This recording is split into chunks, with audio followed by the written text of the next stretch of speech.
So last week, our nation was introduced once again to its new leader. God said to Abraham, Lech lecha me'artzecha u'mimoladetcha u'mibeit avicha el ha'aretz asher areka. Go forth from your native land and from your father's house to the land that I will show you.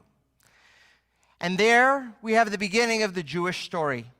The Jewish people began with one of the most challenging demands we can imagine, a personal sacrifice of sorts. In other words, God said to Abram, you are to leave everything you know in terms of your familial and communal support, those systems that you have to rely on. You are to leave them completely behind and go off to a land that I'm going to show you when you get there. It's a scary concept of a sacrifice. But it also came with an amazing reward. Because right after that, God says, I will make of you a great nation. I will bless you. I will make your name great. You shall be a blessing. All the families of the earth shall bless themselves by you. So it's a sacrifice for an amazing reward. But to merit the blessing, you have to sacrifice. You have to sacrifice your comfort. You have to sever ties with your family of origin and the community you grew up in. Abraham understood that he's being called to begin a new way of living, a way of living that was not just about him and his needs, but a way of living that through personal sacrifice, he could bring blessings to the whole world. And those who joined him on his mission agreed to also begin seeing the world through these new lenses that both require that sacrifice, but also reap rewards beyond imagination to the numbers of stars in the sky. The Torah scholar and sociologist Michal Biton comments, and she says, we live in a culture that's developed a persistent distrust of sacrificing for others. Unless it's to help the oppressed, we're encouraged almost relentlessly to put ourselves first, she says.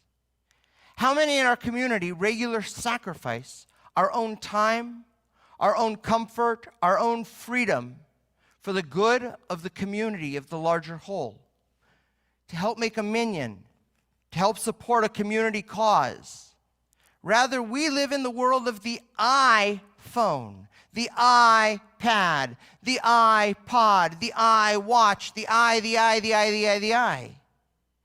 And each one of those I things is personalized to what I want.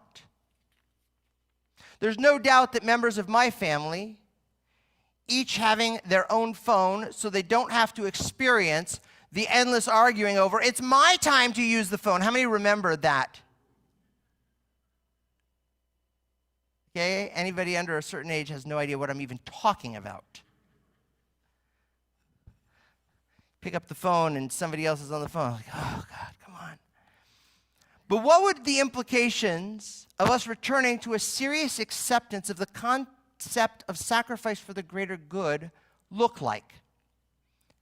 Can Abraham and his family provide us any guidance or inspiration for such a crazy endeavor in the 21st century? And how might this be different between us here in the USA and our brothers and sisters in Israel? Throughout their journey, our biblical ancestors of Abraham's generation sacrificed over and over. They left home. When Abraham felt that his life was in danger, he offered up his wife. She agreed, kind of. We can get into the ethics of that another time. But it was a sacrifice for the safety of the whole. When Abraham was in physical distress after his Brit Milah, he went out to greet strangers because you saw other people and brought them in. Abraham argued with God because of the idea of the greater good of humanity, of justice. And here comes a big one. We all think it's such a blessing that Abraham and Sarah at the age of 100 had a child. How many of us want to raise a child from babyhood at the age of 100? That is a sacrifice, if you ask me. Then Abraham is told to cast out his first son and his mother, Hagar, because they threaten the community.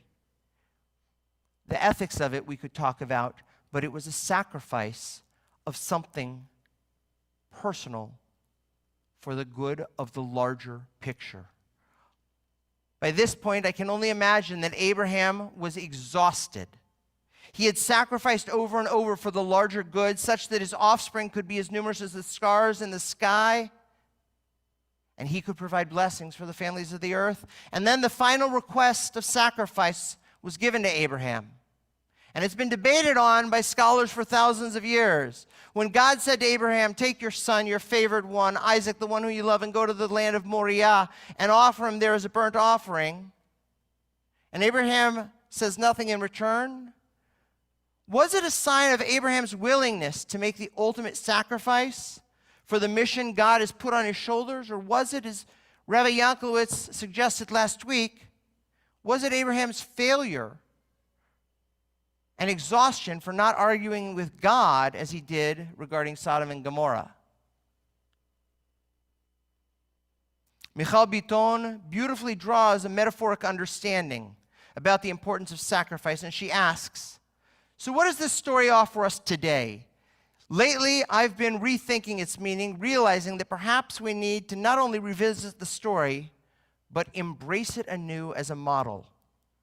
In the book The Eighth Day by Micha Goodman, he contrasts the strengths and vulnerabilities of the West with those of Israel's Middle Eastern context, suggesting that Israel should draw from the best of both. He astutely observes that one of the weaknesses of the West is how enamored we've become with individualism, which sanctifies personal freedom, so much so that we sometimes forget what societies need to survive: a willingness to sacrifice.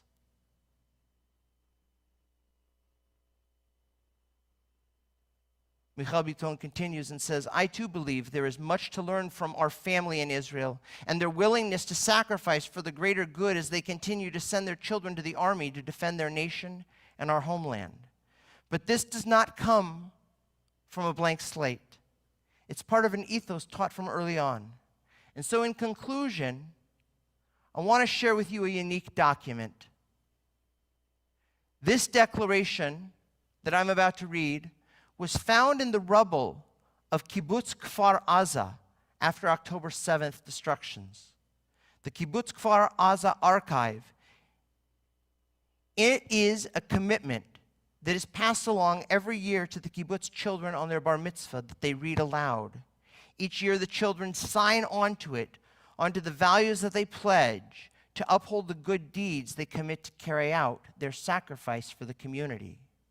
The declaration reads as follows: we who stand before you on our 13th year, filled with the wondrous experience of youth, upstanding members of the Children's Society of Kfar Aza, hereby pledge to take up our duty to abide by the following 10 commandments: to remove the term Zionism from its quotation marks and stand proud on its own, to be the last to shirk and the first to volunteer when we are needed, to live the cause of peace and not only dream of it, to prevent failures and not seek culprits, to create for the sake of creation and not for praise, to give generously and take only what is necessary, to remove the chuckle from the word equality, to take up work with joy,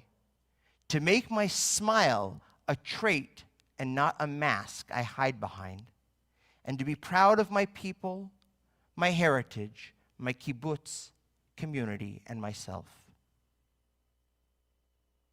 Shabbat Shalom.